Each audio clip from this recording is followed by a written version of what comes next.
Baik, perkenalkan nama saya Doni Simbolon dengan NIM 1020230012. Di sini saya akan memaparkan beberapa materi.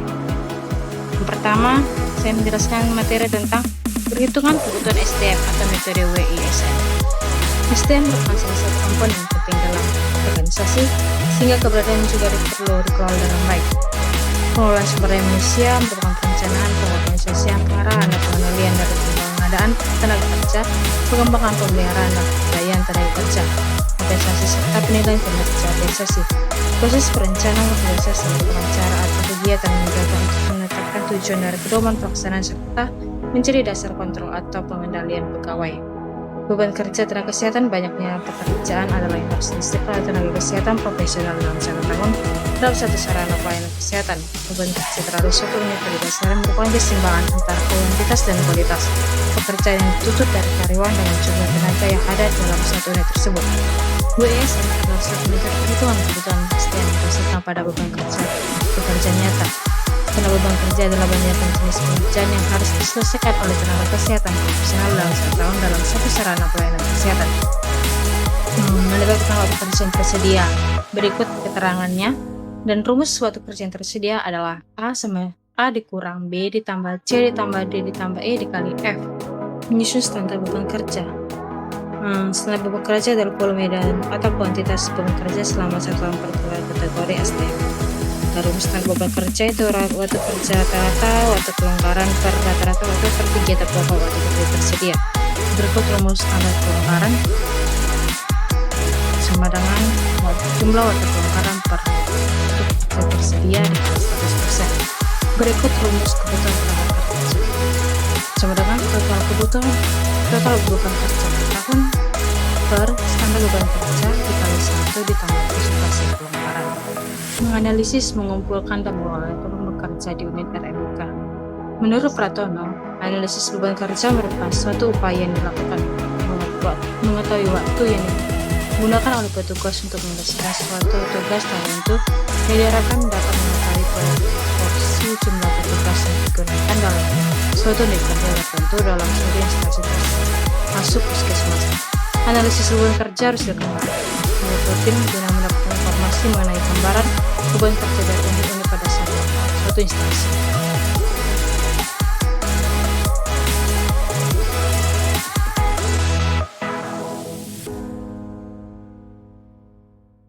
Menyusun rekomendasi strategis berdasarkan hasil analisis. Memulai analisis beban kerja dengan metode WISN memerlukan pemahaman yang mendalam mengenai konsep dasar dan tujuan metode ini.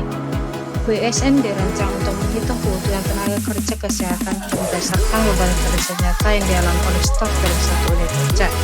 Oleh karena itu, langkah awal yang penting adalah mengidentifikasi unit kerja dan kategori sumber daya manusia yang akan dianalisis secara jelas dan terperinci.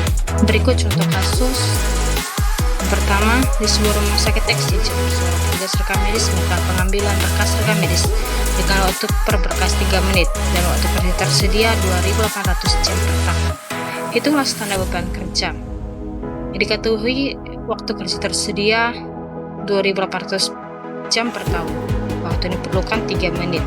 3 per 60 sama dengan 65 jam. Jadi standar beban kerja memberikan 56.000.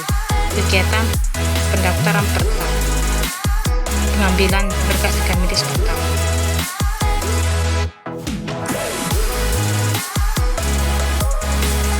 Baik, di sini saya menjelaskan materi yang kedua tentang menyusun media rekrutmen dan dokumen pendukung proses rekrutmen tenaga kesehatan. Rekrutmen merupakan salah satu fungsi manajemen sumber daya manusia pada aspek pengadaan tenaga kerja yang khusus, dengan tujuan mendapatkan calon karyawan untuk kemudian diseleksi mana yang paling baik dan paling sesuai dengan persyaratan yang diperlukan. Semua kegiatan ini menjadi tugas dan tanggung jawab utama dari Departemen SDM suatu organisasi. Kualitas sumber daya manusia perusahaan tergantung pada kualitas dan proses rekrutmen. Merumuskan kriteria rekrutmen untuk mengukur seberapa efektif suatu proses rekrutmen dapat ditinjau dari jumlah pendaftar. Jika jumlah pendaftar meningkat, maka proses tersebut dapat dianggap efektif. Proses sumber perekrutan didasarkan pada sumber eksternal yang dapat mencakup seluruh calon tenaga kesehatan yang akan mendaftar di organisasi kesehatan. Media yang digunakan untuk rekrutmen kesehatan melalui media sosial, selebaran, pesan siaran, serta diskusi publik.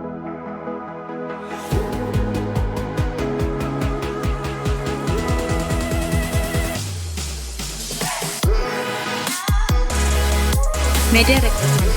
Rekrutmen sebagai aktivitas atau proses untuk mencari sumber daya manusia dengan motivasi, kemampuan, keahlian, dan pengetahuan yang dilakukan dengan sesama untuk bekerjakan pada suatu jabatan dalam organisasi memiliki beberapa tujuan.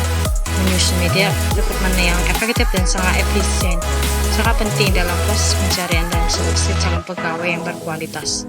Adapun cara untuk menyusun media rekrutmen, yang pertama, tentukan kebutuhan dan kebijakan rekrutmen organisasi. 2. Pilih sumber rekrutmen yang efektif dan untuk mencapai tujuan organisasi.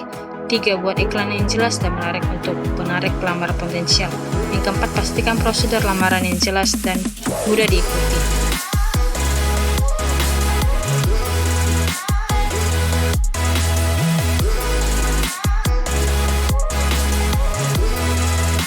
Contoh kasus yang pertama, sebelum menyiapkan iklan lowongan untuk penampilan radiografer, HRD menyiapkan dokumen pendukung berupa A. Daftar alamat, B. Uraian jabatan yang lengkap, C. Data keseharian, D. Usaha izin optik, E. Nota belanja alat kesehatan. Jawabannya itu B. Uraian jabatan yang lengkap.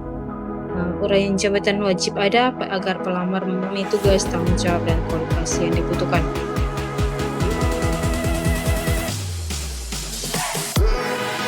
Baik, di sini menjelaskan materi yang ketiga tentang seleksi dan staffing, simulasi seleksi CV dan wawancara kerja. Seleksi menurut strategi memadai untuk penentuan apabila anggota yang telah memenuhi kualifikasi yang dibutuhkan.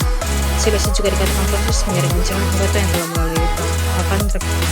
Staffing merupakan fungsi manajemen yang terkait dengan proses penarikan, penempatan, pelatihan, dan pengembangan anggota organisasi.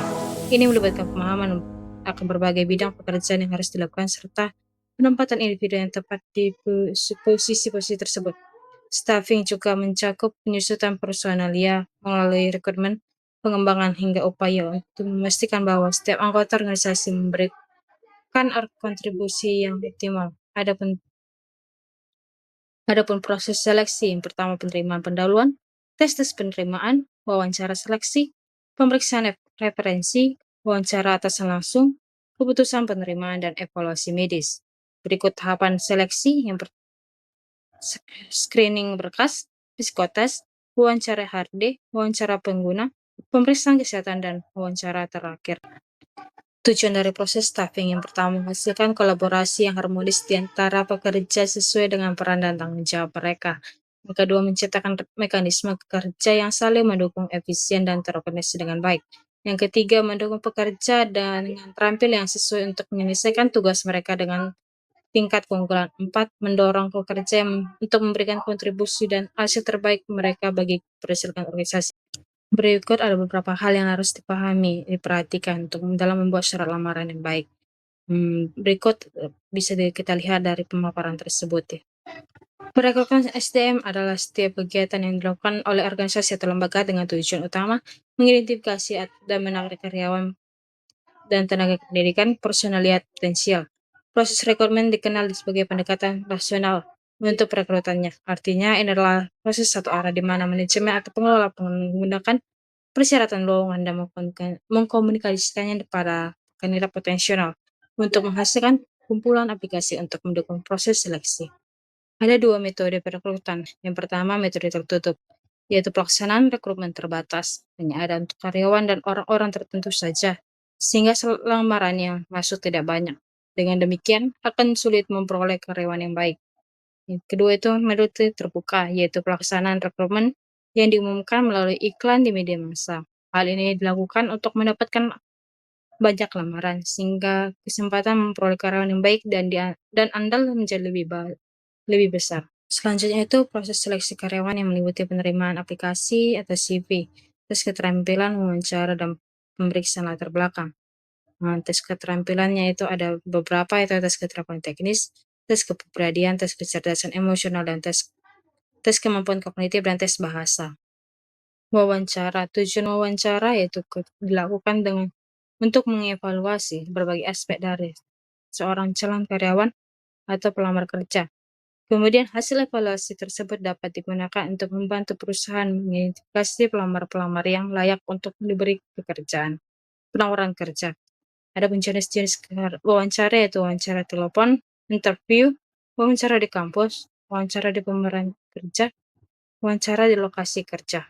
Berikut keterampilan wawancara kerja yang efektif. Ada poin-poinnya, bisa kita lihat di pemaparan tersebut. Baik, contoh kasus yang pertama, RSUD menerima 50 lamaran perawat. Seorang kandidat memberikan CV dengan pengalaman 5 tahun di ICU, register aktif dan sertifikat pelatihan gawat darurat. Evaluasi utama kandidat ini layak dipanggil wawancara. A. Register aktif dan pengalaman relevan. B. CV rapi dan singkat. C. Memiliki alamat domisili dekat rumah sakit. D. Usia masih muda. E. Foto menarik. Jawabannya itu A. Register aktif dan pengalaman relevan. Seleksi CV harus fokus pada kualifikasi profesional, register aktif dan pengalaman. ICU adalah indikator utama kelayakan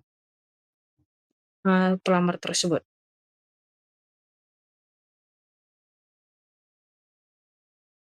Sekian pemaparan dari materi saya cukupkan terima kasih.